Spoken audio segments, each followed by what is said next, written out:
নমস্কার, কেমন আছেন সবাই? শ্রীর ১৩ পার্বণের আরও একটি পর্বে আপনাদের সবাইকে অনেক স্বাগত জানাই। আজকে যে রেসিপিটা বানাবো দেখে বলুন তো এটা কী সবজি? বলেই দিই তবে, এটা পেঁপে। পেঁপে দিয়ে এরকম সবজি কখনো বানিয়ে দেখেছেন কি? যদি না দেখে থাকেন তাহলে চলুন শুরু করে দিই। এই সবজিটা বানানোর জন্যে আমি এখানে ৩০০ গ্রাম মতো ওজনের একটা কাঁচা পেঁপে নিয়েছি।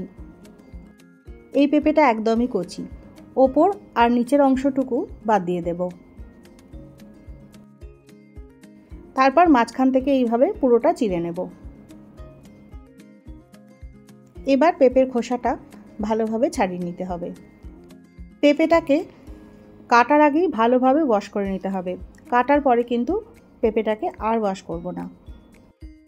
পেঁপের খোসাটা এখন ভালোভাবে ছাড়ানো হয়ে গেছে। পেঁপেটাকে এবার আবারও হাফ করে কেটে নিচ্ছি। ভেতরের যে দানা দানা অংশটা থাকে সেটাকে বাদ দিয়ে দেব। গ্রেটারের এই বড় দিকটা দিয়ে পেঁপেটাকে এবার গ্রেট করে নেব, ঠিক যেমন গাজরের হালুয়াতে আমরা গ্রেট করে থাকি সেই রকমই গ্রেট এই তরকারিটার জন্য করতে লাগবে। গ্রেট করার সময় পেঁপেটা একটু টেস্ট করে দেখবেন, অনেক সময় কিন্তু পেঁপে বেশ তেতোও হয়। এছাড়া লাগবে 1 ইঞ্চি মতো আদার টুকরো। আদাটাকে ছোট ছোট করে কেটে নেব। সঙ্গে দিয়ে দেবো 2টো কাঁচা লঙ্কা,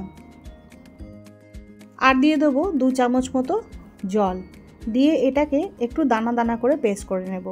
মিক্সিটা একবার চালালেই এরকম একটু দানা দানা পেস্ট হবে। আর লাগবে 15 থেকে 16টা কিশমিশ। কিশমিশটা জলে একটু ভিজিয়ে রাখবো, তাতে কিশমিশটা একটু ফুলে উঠবে। এবার একটা পাত্রে নিয়ে নিচ্ছি হাফ চা চামচ মতো ঘি, দিয়ে দেবো 8-10টা কাজু। কাজুটা এখানে অপশনাল, তবে নিরামিষ তরকারি তো তাই কাজু দিলে খেতে বেশ ভালো লাগে। হালকা বাদামি রং ধরা পর্যন্ত ভেজে নেব। এবার রান্নাটা শুরু করব। তার জন্যে একটা প্যানে নিয়ে নিচ্ছি 3 থেকে 4 চামচ মতো সর্ষের তেল। তেলটা গরম হলে দিয়ে দেবো একটা তেজপাতা, 2টো ছোটো এলাচ, একটা শুকনো লঙ্কা আর 1 ইঞ্চি পরিমাণ একটা দারচিনির টুকরো। সঙ্গে দেবো সামান্য পরিমাণ জিরে। ফোড়নটায় সুন্দর গন্ধ বেরোনো পর্যন্ত ফোড়নটাকে নাড়াচাড়া করে নেব। 1 মিনিট মতো ফোড়নটা নাড়াচাড়া করা হয়ে গেলে এবার যে পেস্টটা বানিয়ে রাখলাম আদা কাঁচা লঙ্কা, ওটা দিয়ে দিলাম। আদা কাঁচা লঙ্কার পেস্টটা দেওয়ার পর গ্যাসের আঁচটা কিন্তু একদম কমিয়ে দেবো। আদাটা যাতে না ছিটকোয় তার জন্য দিয়ে দিচ্ছি সামান্য পরিমাণ নুন। গ্যাসের আঁচটা লোতে রেখেই আদা কাঁচা লঙ্কাটাকে নাড়াচাড়া করতে থাকবো যতক্ষণ না আদা কাঁচা লঙ্কার কাঁচা গন্ধটা চলে যায় আর সুন্দর ভাজা ভাজা গন্ধ বেরোয়। এখন দেখুন সুন্দর ভাজা ভাজা হয়ে এসেছে। এবার গ্রেট করা পেঁপেটা দিয়ে দেব। এই পেঁপের তরকারিটা কিন্তু খুব ঝটপট রেডি হয়ে যায়। যেদিন হাতে সময় কম থাকে সেদিনকে কিন্তু এই সবজিটা করে দেখতে পারেন। এবার পেঁপেটাকে 3 থেকে 4 মিনিট এইভাবে লো ফ্লেমে নাড়াচাড়া করতে থাকবো। দিয়ে দেবো 1 চিমটে মতো হলুদ গুঁড়ো আর সঙ্গে দিয়ে দেবো স্বাদ মতো নুন। যেহেতু এই সবজিটা নিরামিষ তাই একটু মিষ্টি মিষ্টি খেতে ভালো লাগে, দিয়ে দিচ্ছি হাফ চা চামচ মতো চিনি। 2টো গোটা কাঁচা লঙ্কাও দিলাম, যে যেমন ঝাল খান তেমনই ঝাল দেবেন। এতে কিন্তু গুঁড়ো লঙ্কা পড়বে না, শুধুমাত্র কাঁচা লঙ্কার ঝালই হবে। আবারও নাড়াচাড়া করতে থাকবো যতক্ষণ না পেঁপেটা একটু মজে আসে। পেঁপেটা সামান্য মজে এলে এবার দিয়ে দেবো ভেজানো কিশমিশগুলো। আবারও লো টু মিডিয়াম ফ্লেমে পেঁপেটাকে নাড়াচাড়া করতে থাকবো 1 মিনিট মতো। গ্যাসের আঁচ কমিয়ে দিয়ে পেঁপেটাকে সেদ্ধ হওয়ার জন্য ঢাকা দিয়ে দিলাম। থেকে অনেকটা জল বেরোবে, তাতেই পেঁপেটা সেদ্ধ হয়ে যাবে।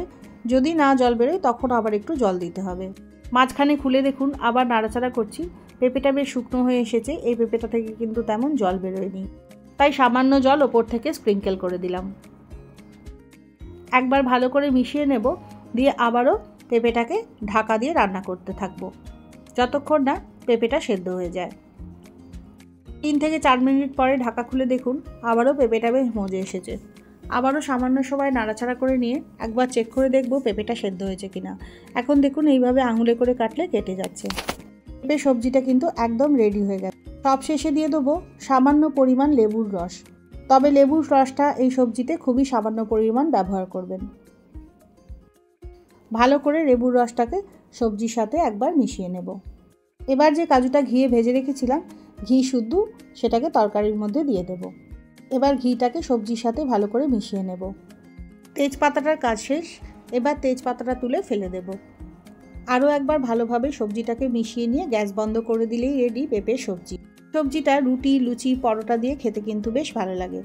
এই রেসিপিটা কেমন লাগলো আমাকে জানাতে কিন্তু ভুলবেন না। আর যদি ভালো লাগে তাহলে প্লিজ চ্যানেলটা সাবস্ক্রাইব করে নেবেন। আবারও দেখা হবে পরের এপিসোডে। ততক্ষণের জন্য সবাই ভালো থাকবেন। বাই।